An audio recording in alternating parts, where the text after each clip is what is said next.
আসসালামু আলাইকুম সকল বন্ধুরা, কেমন আছেন? দাদুরা, বুড়া, খালারা, আপুরা, আপনারা সকলে ভালো আছেন? আমিও ভালো আছি। এই তো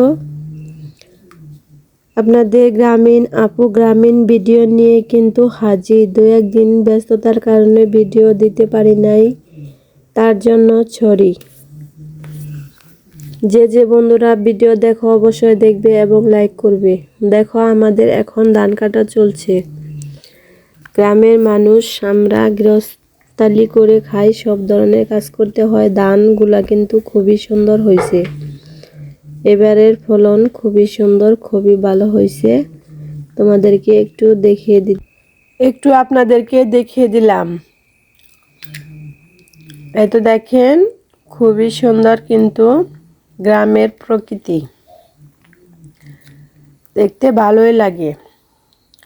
ধান কেটে কিন্তু বাড়ি নেওয়ার পরে বাইরে শুকিয়ে শীতের মধ্যে পিঠা কিন্তু খেতে হবে।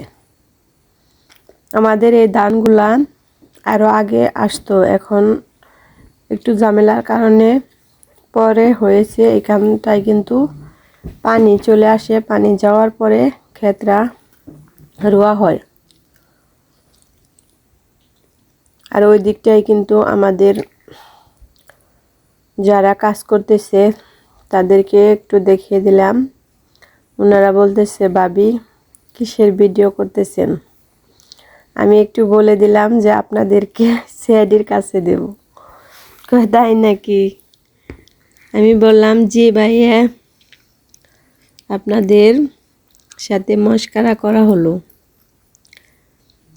আর সাথে কিন্তু আরেকটা কাজ করে নিলাম। অনেকগুলা জলপাই কিনে আনা হয়েছে, এগুলা হালকা সিদ্ধ করে, এই যে দেখতে পাচ্ছেন, এখানে জড়িয়ে রেখে দেব। হালকা গরম থাকতেই কিন্তু আমি বিচিটা ছাড়িয়ে নেব।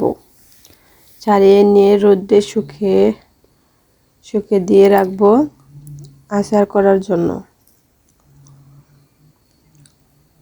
কিভাবে আমরা আচার তৈরি করি সেটাই আপনাদেরকে একটু দেখিয়ে দিলাম।